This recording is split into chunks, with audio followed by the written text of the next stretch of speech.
हाय, कैसे हैं आप सभी। मैं उम्मीद करता हूं कि आप सभी बहुत अच्छे होंगे। और जैसा कि जानते हैं आप, हम बात कर रहे हैं क्वेश्चंस पर। अगर आप नेट के एग्ज़ाम देना चाहते हैं और उसकी तैयारी में है तो आपको मालूम है ये वीडियो किसके लिए है, ठीक है ना।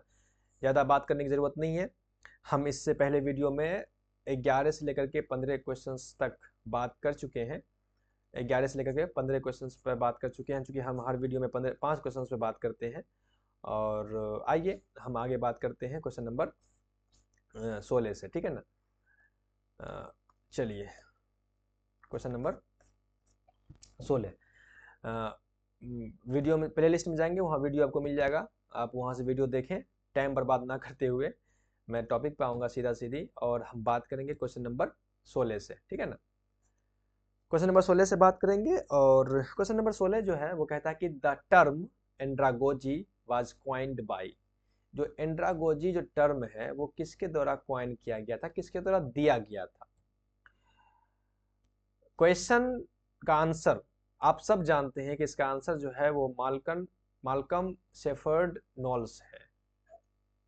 मालकम शेफर्ड नॉल्स है। लेकिन ऑप्शन में दिया हुआ था अलेक्जेंडर कैप। अलेक्जेंडर कैप दिया हुआ है आंसर में। आंसर की आप देखेंगे तो उसमें अलेक्जेंडर कैप दिया हुआ है। पता नहीं क्यों दिया, मुझे नहीं मालूम, लेकिन इसका आंसर मेरे हिसाब से मालकम शेफर्ड नॉल्स ही है। क्यों है, आइए थोड़ा सा बात कर लेते हैं क्यों है। एंड्रागोजी एंड्रागोजी आप लिखेंगे इस तमाम चीज़ों को, बड़ा इंपॉर्टेंट टॉपिक चीज़ें हैं आपके सामने में आती है, चीज़ों को लिखेंगे ताकि आपको याद रहे। Andragogy refers the art and science of helping adults learner. Andragogy जो है, जिस तरह से पेडागोजी जो है वो बच्चे को पढ़ाने का एक मेथड्स है, वैसे ही एंड्रागोजी जो है वो एक साइंस है, एक आर्ट है एडल्ट लर्नर को हेल्प करने के लिए, जो एडल्ट लर्नर है। Andragogy is self directed and experience based learning. Andragogy क्या है, एक self directed and experience based learning है। Focus on problem solving, internal motivation and as well as give autonomy of learners.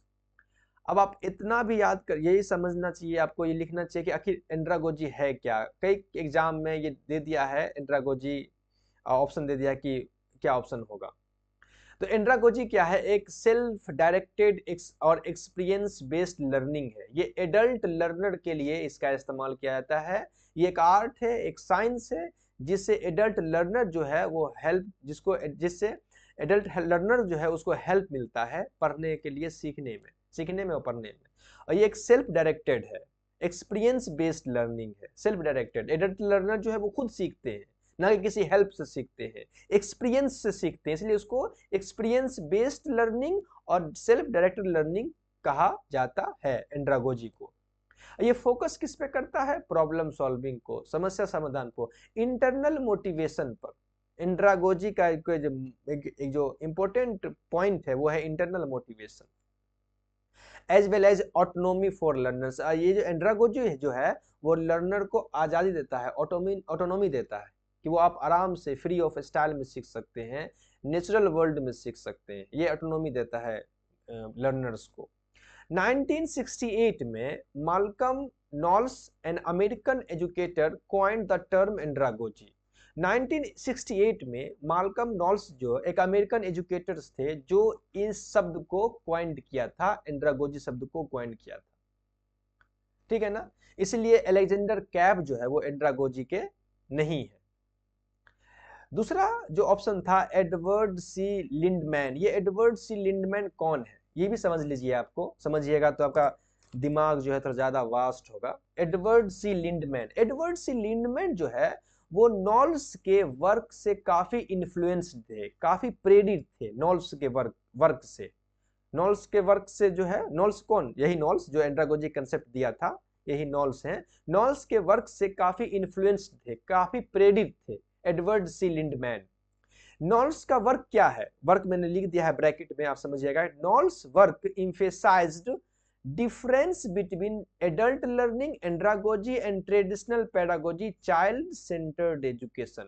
जो नॉल्स है जिसके बारे में मैंने बात किया, जो एंड्रागोजी कंसेप्ट दिया, जो नॉल्स जो है ये एंड्रागोजी और पेडागोजी के बीच के डिफरेंस को बताने की कोशिश किए हैं, और ये उस डिफरेंस के दौरान बताने की कोशिश करने के दौरान डिफरेंस के दौरान उन्होंने इम्फेसाइज किया, जोर दिया एडल्ट एजुकेशन इंपॉर्टेंस की। एडल्ट एजुकेशन जो है जो ज्यादा इंपॉर्टेंस है। किसने कहा एडल्ट इंपॉर्टेंस एजुकेशन ज्यादा इंपॉर्टेंस है? ये कहा नॉल्स ने। और इनके इसी काम से एडवर्ड सी लिंडन जो है वो काफी इन्फ्लुएंस्ड थे, काफी प्रभावित थे। तो आप समझ गए होंगे कि एडवर्ड सी लिंडमैन जो है वो कौन है, क्या उनका जो फिलॉसफी क्या है, ठीक है ना। अच्छा, जोहान हेनरिक पेस्टालोजी। ये जोहान हेनरिक पेस्टालोजी जो है ऑप्शन में था। जोहान हेनरिक पेस्टालोजी ए स्विस एजुकेटर, एक स्विट्जरलैंड के एजुकेटर है, शिक्षाविद है, जो फोकस करते हैं चाइल्ड सेंटर्ड लर्निंग पर, इन पेडागोजी पर। जो जोहान हेनरिक पेस्टालोजी जो है वो पेडागोजी को फोकस करते हैं, पेडागोजी पर जोर देते हैं, ना कि एंड्रागोजी पर। तो ये पेडागोजिस हो गया। अच्छा, अलेक्जेंडर कैप जो है, अलेक्जेंडर कैप जो है जर्मन एजुकेटर थे, जो कंट्रीब्यूटेड एडल्ट एजुकेशन, इन्होंने एडल्ट एजुकेशन में काफी कंट्रीब्यूशन दिया, काफी योगदान दिया, लेकिन but did not coin andragogy, लेकिन इन्होंने एंड्रागोजी शब्द को क्वाइन नहीं किया। तो ऑप्शन हमें आंसर दिया हुआ है अलेक्जेंडर कैप, लेकिन अलेक्जेंडर कैप इसका आंसर नहीं होगा। इसका आंसर हो जाएगा ये, कहां गया, नॉल्स। इसका आंसर हो जाएगा नॉल्स, जो यहां दिया हुआ है। इसका आंसर हो जाएगा माल्कम शेफर्ड नॉल्स, इसका आंसर हो जाएगा। माल्कम शेफर्ड नॉल्स जो है वो पेडागोजी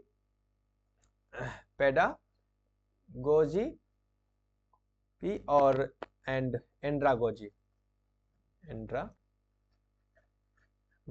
दोनों के बीच के डिफरेंस पे काफी काम किया, और उन्होंने फोकस किया एंड्रागोजी पर। उन्होंने कहा कि एडल्ट एजुकेशन जो है वो ज्यादा इंपॉर्टेंट, एडल्ट एजुकेशन ज्यादा इंपॉर्टेंट, ठीक है ना, इसने। और एडवर्ड सी लिंडमैन जो है, लिंडरमैन जो, वो इनके इस स्टडी पर, इनके इस काम से काफी इन्फ्लुएंस थे। और जॉन हेनरिक पेस्टालोजी जो है ये पेडागोजी को, मतलब इन्होंने काफी ज्यादा पेडागोजी पे काम किया। और अलेक्जेंडर कैप जो है इनका कंट्रीब्यूशन था किस पर, एंड्रागोजी पर, लेकिन इन्होंने एंड्रागोजी पर कंट्रीब्यूशन था, लेकिन इन्होंने कभी एंड्रागोजी के शब्द को दिया नहीं, है ना। इसका कंट्रीब्यूशन था इस पर, लेकिन इन्होंने कभी दिया नहीं, इसलिए आंसर हो जाएगा माल्कम शेफर्ड नॉल्स, ठीक है ना। बाकी आप देख लेंगे, मुझे तो यही लगता है, बाकी आप देख लीजिएगा। खैर, आगे बढ़ते हैं। Question number 17। क्वेश्चन नंबर 17 कहता है कि which of the following does not come under the update D and Mac IS success model 2003।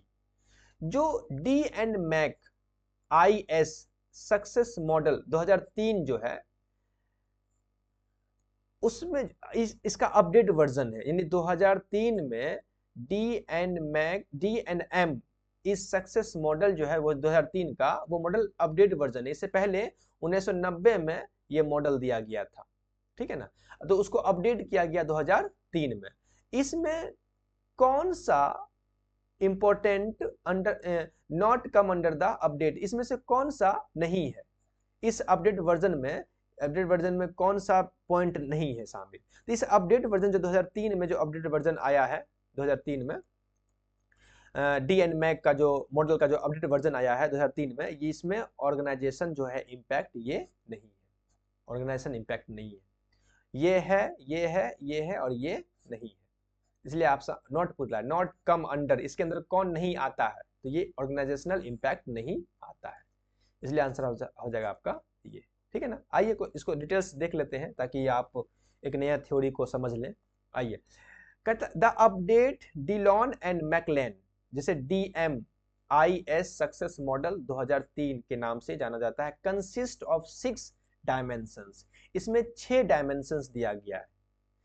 Delon and McLaren, इसको शॉर्ट में DNMIS सक्सेस मॉडल 2003 कहा गया है। ये अपडेट वर्जन है।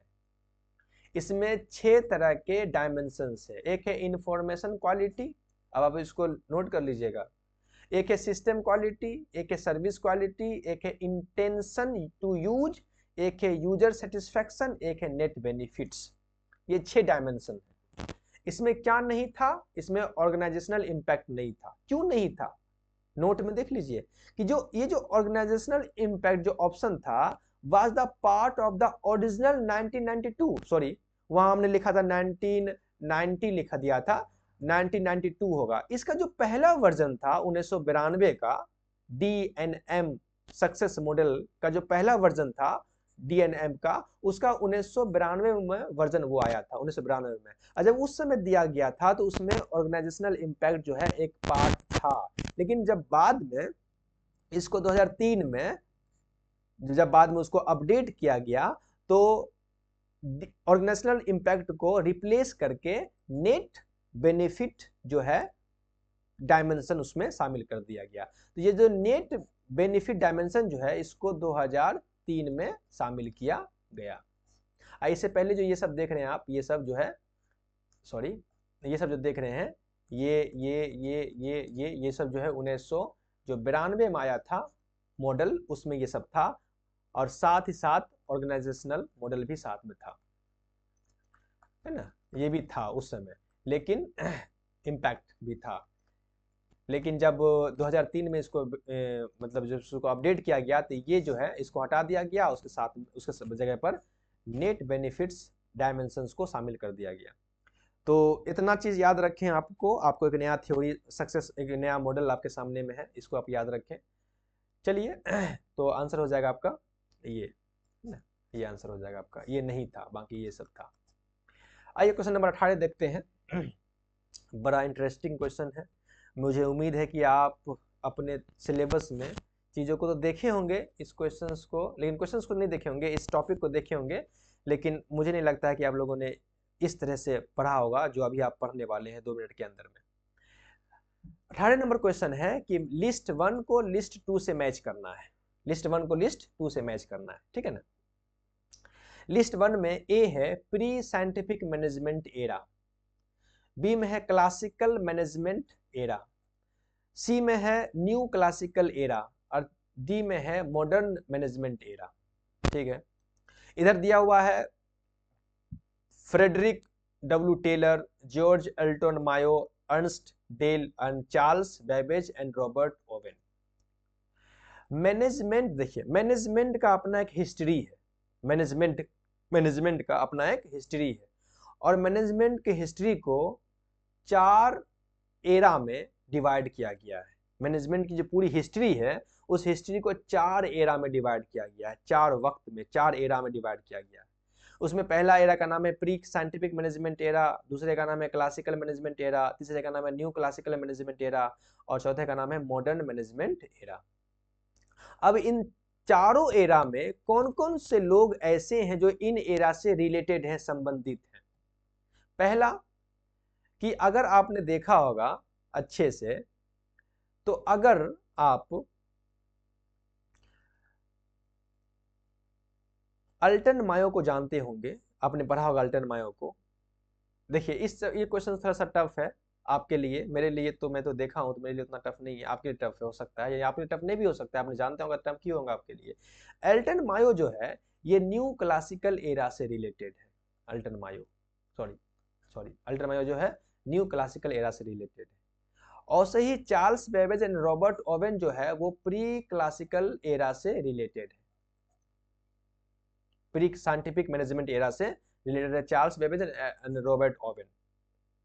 तो ए का जो है वो 4 हो गया, तो ए का 4 अगर ये नहीं होगा, ये होगा, ये नहीं होगा, ये नहीं, ये होगा आंसर आपका। ये ए जो है pre scientific era management era जो है वो चार्ल्स बेबेज जो है वो इस एरा से रिलेटेड है, और क्लासिकल मैनेजमेंट एरा जो है, classical management era Frederick Y Taylor जो है इस एरा से रिलेटेड है, और न्यू क्लासिकल एरा जो है इसमें जॉर्ज एल्टन मायो जो है इस एरा से रिलेटेड है, और मॉडर्न मैनेजमेंट एरा जो है वो अर्नेस्ट डेल जो है इस एरा से रिलेटेड है। तो इस तरह से आप देखेंगे कि ए का 4, बी का 1, सी का दूसरा और डी का तीसरा आपके ऑप्शन है। लेकिन थोड़ा सा समझिए क्वेश्चन को, बड़ा इंटरेस्टिंग क्वेश्चन है, आइए समझते हैं। बड़ा मजा आने वाला है। मैनेजमेंट हिस्ट्री जो है उसको ब्रॉडली 4 एरा में डिवाइड किया गया, आप इस बात को नोट करेंगे। मैनेजमेंट हिस्ट्री जो है उसको ब्रॉडली 4 एरा में डिवाइड किया गया है। उसमें पहला है प्री साइंटिफिक मैनेजमेंट एरा। ये प्री साइंटिफिक मैनेजमेंट एरा जो है ये 1880 से पहले का वक्त है। 1880 से जो पहले का वक्त है उसको कहा गया है प्री साइंटिफिक मैनेजमेंट एरा। और इस वक्त कोई साइंटिफिक सिस्टम नहीं था, कोई साइंटिफिक मैनेजमेंट नहीं था। जो एक रूल बना हुआ था, एक जो परंपरागत तरीके से जो कानून बना हुआ था मैनेजमेंट करने का, लोग उसी को फॉलो करते थे।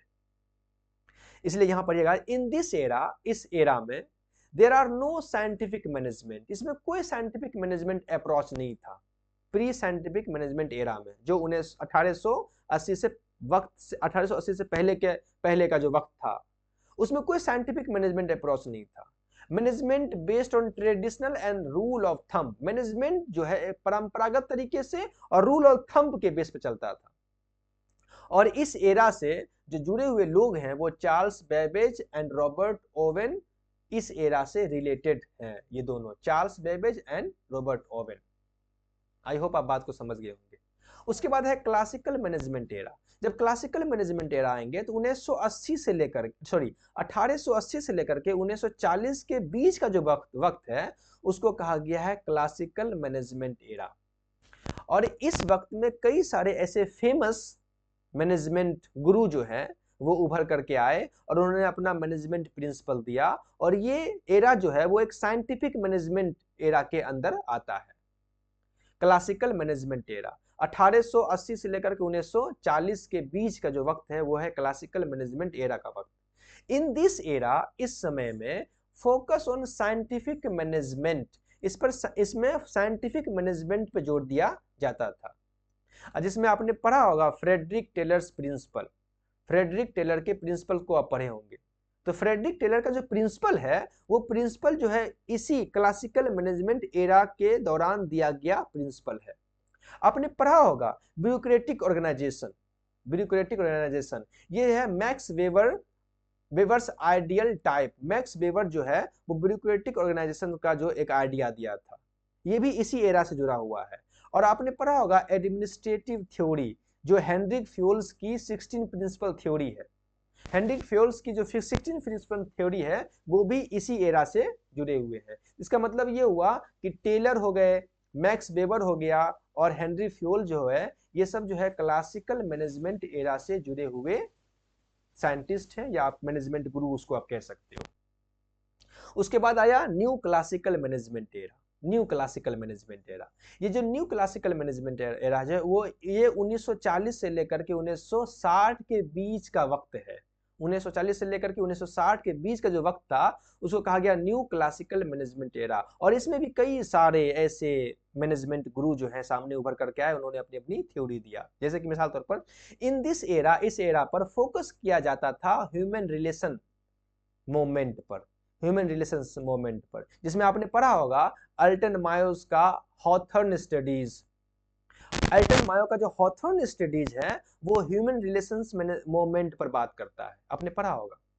और आपने पढ़ा होगा कि behavioural science application Douglas and McGregor का थ्योरी जो है एक्स एंड वाई थ्योरी जो है, डॉगलस एंड मैकग्रेगर का जो थ्योरी एक्स वाई थ्योरी है वो इसी न्यू क्लासिकल मैनेजमेंट एरा का थ्योरी है।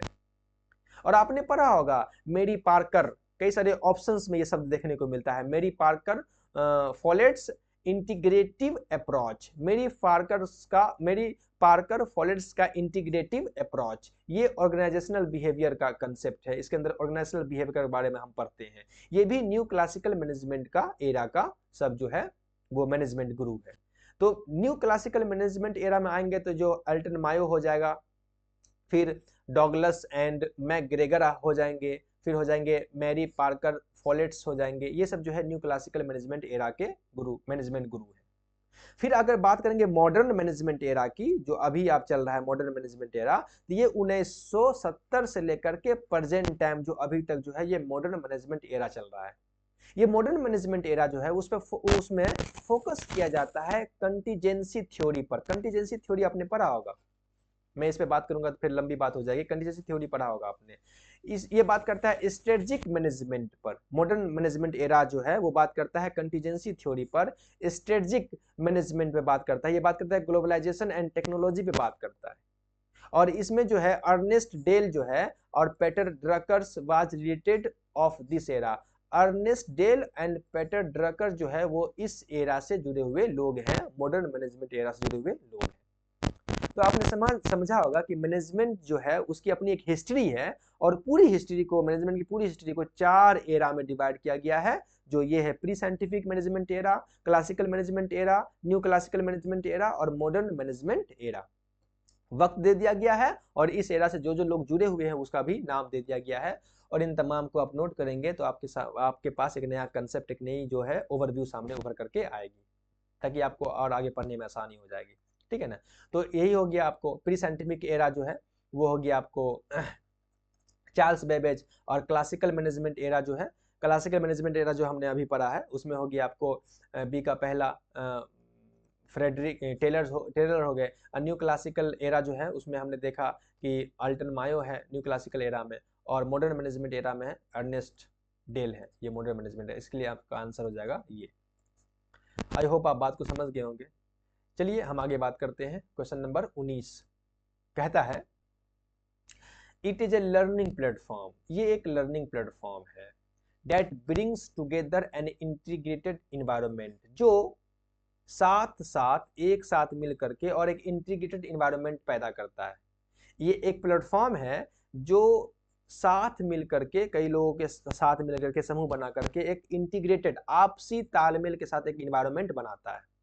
ए रेंज ऑफ रिसोर्सेज, इसमें जो रिसोर्सेज है उसकी जो रेंज है, that enables the learners and teachers to interact online and including content delivery and tracking। यानी कि जो इसके जो सोर्स का जो रेंज है उसमें लर्नर्स और टीचर दोनों जो है वो ऑनलाइन इंटरेक्ट करके आपस में कंटेंट डिलीवर करते हैं और आपस में ट्रैकिंग करते हैं। ये कौन प्लेटफॉर्म है? इस प्लेटफॉर्म का नाम क्या है? वो कौन सा प्लेटफॉर्म है जिसमें एक इंटीग्रेटेड इन्वायरमेंट है, जिसमें लर्नर और टीचर जो है वो आपस में ऑनलाइन इंटरेक्ट करके कंटेंट डिलीवर करते हैं और ट्रैकिंग करते हैं, यानी कि असेसमेंट करते हैं, असेसमेंट का काम होता है। ये कौन सा प्लेटफॉर्म है? इस प्लेटफॉर्म का नाम है स्वयं, ठीक है। इस प्लेटफॉर्म का नाम क्या है? स्वयं है। कैसे, आइए थोड़ा सा पढ़ लेते हैं क्या है स्वयं। पहले नंबर तो आपको ये याद रखना पड़ेगा कि स्वयं का स्टैंड फॉर्म क्या है। Study waves active learning for young aspirant minds, ये है स्वयं का स्टैंड, ये आपको याद रखना पड़ेगा।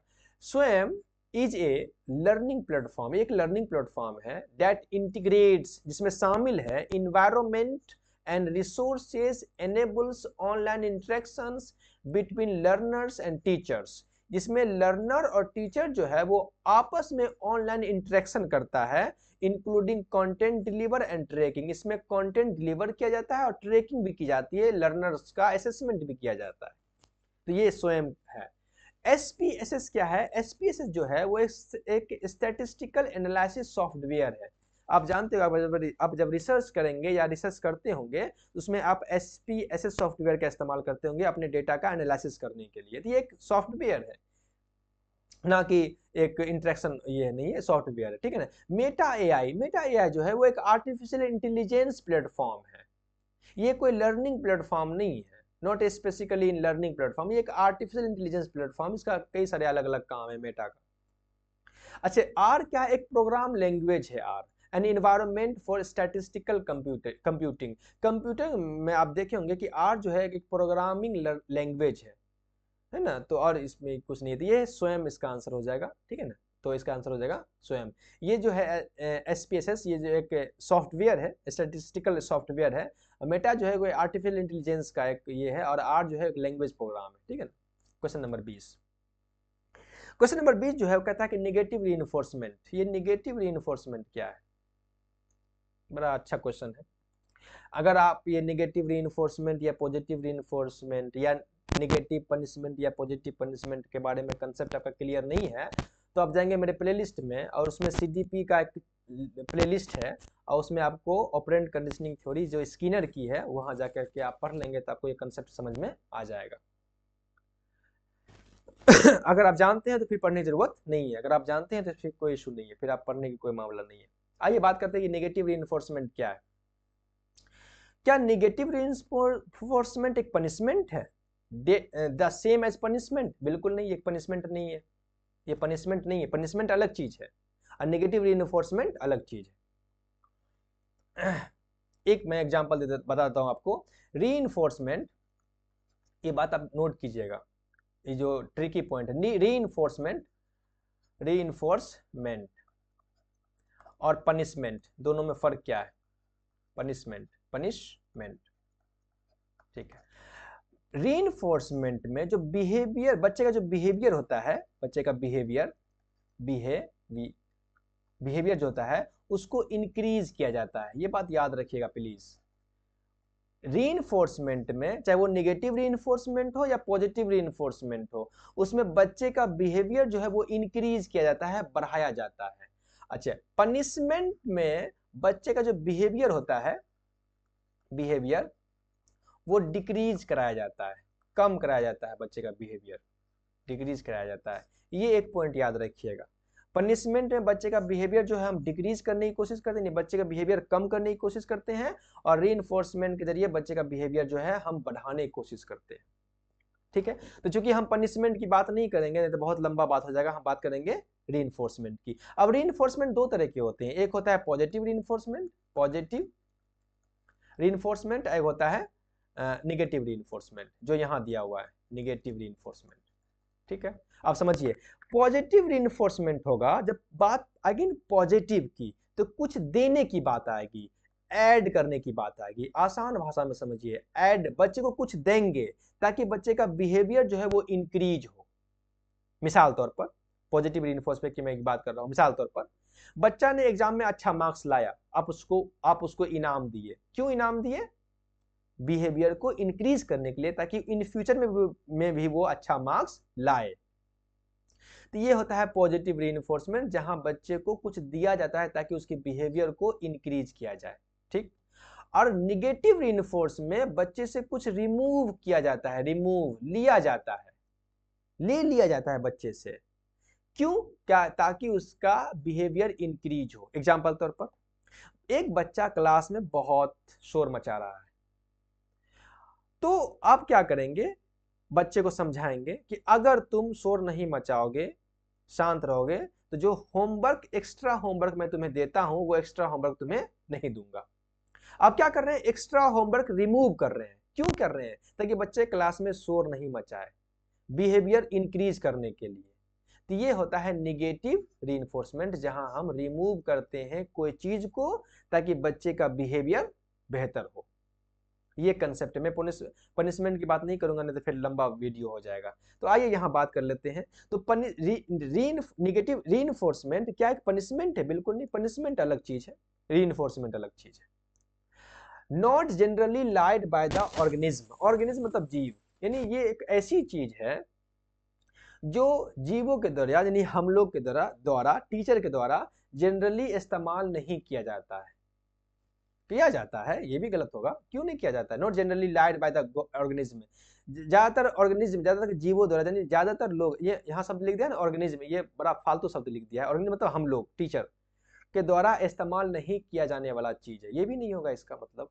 अच्छा, meant for decrease the probability of occurrence behaviour. देखिए, बोल रहा है कि इसका मतलब है डिक्रीज करना, डिक्रीज करना the probability of the occurrence behaviour. जो बिहेवियर अकरेंस हो रहा है, जो बिहेवियर दिख रहा है, बच्चे का जो बिहेवियर दिख रहा है, उस बिहेवियर को डिक्रीज करने के लिए निगेटिव रीइंफोर्समेंट का इस्तेमाल किया जाता है। नहीं, मैंने पहले कहा कि बिहेवियर को डिक्रीज करने के लिए हम पनिशमेंट का इस्तेमाल करेंगे, ना कि रीइंफोर्समेंट का इस्तेमाल करेंगे। तो ये भी आंसर इसका नहीं होगा। तो जो जो बिहेवियर को डिक्रीज करने के लिए हम पनिशमेंट का इस्तेमाल करेंगे, ना कि रीइंफोर्समेंट का। वो पनिशमेंट निगेटिव भी हो सकता है, वो पनिशमेंट पॉजिटिव भी हो सकता है। पॉजिटिव पनिशमेंट हो या निगेटिव पनिशमेंट हो, दोनों में बिहेवियर को डिक्रीज ही किया जाता है, ना कि इंक्रीज किया जाता है। तो निगेटिव पनिशमेंट में डिक्रीज नहीं करते हैं, पनिशमेंट में, निगेटिव रीइंफोर्समेंट में डिक्रीज नहीं करते हैं, पनिशमेंट में डिक्रीज करते हैं, इसलिए इसका आंसर ये भी नहीं होगा। ठीक है, resulting in directly opposite behaviour, यानी नेगेटिव रिइंफोर्समेंट में बच्चे का जो बिहेवियर जो है बिल्कुल अपोजिट हो जाता है, बिल्कुल बदल जाता है। ये भी इसका आंसर नहीं होगा। तो ना तो इसका आंसर 1 होगा, ना इसका आंसर 2 होगा, ना इसका आंसर 3 होगा, ना इसका आंसर 4 होगा। कोई इसका आंसर नहीं होगा। इसलिए एग्जाम में जब आंसर की आप देखे होंगे, ये क्वेश्चन जो है उसको डॉट में रख दिया गया था, डॉट में। ये क्वेश्चन जो है वो डॉट में रख दिया गया था इसको। लेकिन आपने रीइंफोर्समेंट का कंसेप्ट समझ लिया होगा, ठीक है ना। आइए और अच्छे समझ लेते हैं थोड़ा सा, ताकि आपको और समझ में आ जाए। निगेटिव रीइंफोर्समेंट क्या है? Negative reinforcement is not punishment, ये पनिशमेंट नहीं है। Rather concept of operant conditioning, ये ऑपरेंट कंडीशनिंग का एक कंसेप्ट है। इट मींस, जिसका मतलब होता है टू रिमूव अनप्लीजेंट स्टिमुलस, यानी अनप्लीजेंट स्टिमुलस को रिमूव करने के लिए, हटाने के लिए हम निगेटिव रीइंफोर्समेंट का इस्तेमाल करते हैं। And increase the probability of behaviour, और बिहेवियर को इंक्रीज करने के लिए हम निगेटिव रीइंफोर्समेंट का इस्तेमाल करते हैं। निगेटिव रीइंफोर्समेंट में अनप्लीजेंट स्टिमुलस जो होता है उसको रिमूव करते हैं, ताकि उसके बिहेवियर को डिक्रीज कर सके, ताकि उसके बिहेवियर को डिक्रीज कर सके। एग्जाम्पल समझते हैं। Example, removing unpleasant task. Example, एक टीचर इफ कह रहा है कि if you complete your math homework, अगर तुम मैथ का होमवर्क कर लेते हो, I want give you extra homework, तो मैं तुम्हें एक्स्ट्रा होमवर्क नहीं दूंगा। तो ये एक्स्ट्रा होमवर्क क्या है? ये एक्स्ट्रा होमवर्क जो है वो अनप्लीजेंट स्टिमुलस है, अनप्लीजेंट टास्क है, अनप्लीजेंट टास्क, या उसको स्टिमुलस भी कह सकते हो आप, टास्क है। क्यों? क्योंकि बच्चा कभी भी एक्स्ट्रा होमवर्क नहीं लेना चाहता, वो एक अनप्लीजेंट चीज है, वो एक अच्छी चीज नहीं है। और यहाँ तो ये वो क्या कहा टीचर ने कहा कि अगर तुम अपना मैथ का होमवर्क कंप्लीट कर लो तो मैं तुम्हें एक्स्ट्रा होमवर्क नहीं दूंगा। तो इसमें जो कंप्लीटिंग जो होमवर्क है, हम जो होमवर्क कंप्लीट करने के लिए कह रहे हैं, वो क्या है? बच्चे का बिहेवियर है। हम बच्चे के काम के बिहेवियर को इंक्रीज करने की कोशिश कर रहे हैं। कौन काम के बिहेवियर को? एक्स्ट्रा होमवर्क के अपना होमवर्क के काम को इंक्रीज करने की कोशिश कर रहे हैं। किस तरह से? रिमूवल एक्स्ट्रा होमवर्क, जो एक्स्ट्रा होमवर्क जो हटाना है, जो एक्स्ट्रा होमवर्क अनप्लीजेंट टास्क है उसको रिमूव करके। तो जो रिमूवल ऑफ एक्स्ट्रा होमवर्क है वो एक रीइंफोर्समेंट है। आप समझ गए होंगे इस बात को। आसान भाषा में मैं अगर बात कहूं, बच्चे से आप कहेंगे कि बाबू अगर तुम अपना काम अच्छे से कर लिए तो मैं तुम्हें एक्स्ट्रा काम नहीं दूंगा। तो ये एक्स्ट्रा काम क्या है? बच्चे के लिए एक्स्ट्रा काम जो है वो अनप्लीजेंट टास्क है। बच्चा ये एक्स्ट्रा काम करना नहीं चाहता है, लेकिन अब वो एक्स्ट्रा काम, अब इस बहाने से वो अपना होमवर्क कंप्लीट कर लेगा। तो होमवर्क क्या है? होमवर्क है बच्चे का बिहेवियर, यानी बिहेवियर में आप बदलाव लाना चाहते हैं, बिहेवियर बेहतर करना चाहते हैं। किसके माध्यम से? एक्स्ट्रा होमवर्क निकाल करके, एक्स्ट्रा होमवर्क हटा करके। जो एक्स्ट्रा होमवर्क हटाना हुआ ये रीइंफोर्समेंट का पार्ट है, और जो होमवर्क करवाना हुआ आपसे, आप जो होमवर्क उससे करवाना चाहते हैं वो दरअसल बिहेवियर का पार्ट है। तो आई होप आप ये क्वेश्चंस को आराम से आप समझ गए होंगे अच्छे से। नहीं समझे होंगे तो वीडियो को 2 बार 3 बार देख लेंगे तो आपको समझ में आ जाएगा, और जो लिखा हुआ है उसको भी पढ़ लेंगे तो आपको समझ में आ जाएगा। इसको और अच्छे से समझना होगा तो आप जाकर के सीटीपी का क्वेश्चन जो प्लेलिस्ट में जाइएगा तो सीटीपी का आपको वहाँ मिल जाएगा प्लेलिस्ट, वहाँ ऑपरेंट कंडीशनिंग की बात की गई है, तो वहाँ आपको बात समझ में आ जाएगी। तो वीडियो को यहीं तक रखते हैं, क्योंकि बहुत बड़ा वीडियो हो जाता है तो आपको भी परेशानी होगी, मुझे भी परेशानी होगी। तो मिलते हैं फिर नेक्स्ट वीडियो में। तब तक के लिए अगर आपको वीडियो अच्छा लगे तो प्लीज़ अपने दोस्तों को शेयर कर दें। अगर आपने कुछ चीज़ सीखा है तो शेयर कर दें, सब्सक्राइब कर दें, लाइक्स कर दें, ताकि मुझे भी काम करने में मज़ा आए। ठीक है, तो अपना ख्याल रखिए और तैयारी करते रहिए। फिर मिलते हैं नेक्स्ट क्वेश्चंस के साथ और नेक्स्ट एक्सप्लेनेशन के साथ। तब तक के लिए ओके, बाय।